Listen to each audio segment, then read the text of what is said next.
एक गोष्ट तुम्हाला निश्चित सांगतो, अजित पवार या माणसाने कधी जातीपातीचं राजकारण नाही केलं. मी आजपर्यंत सगळ्या गोष्टी पाहत आलो त्यांच्या.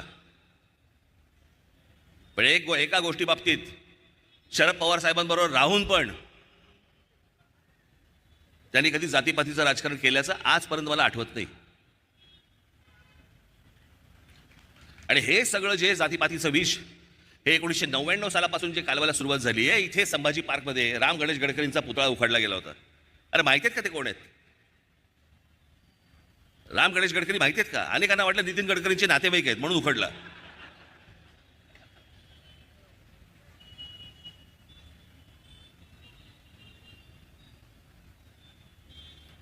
काही माहिती नाही, काही कशाला संबंध नाहीये. पण ह्या सगळ्या गोष्टी, ते जेम्स लेन प्रकरण आणलं गेलं, त्या जेम्स लेन प्रकरणामधनं विष कालवलं गेलं.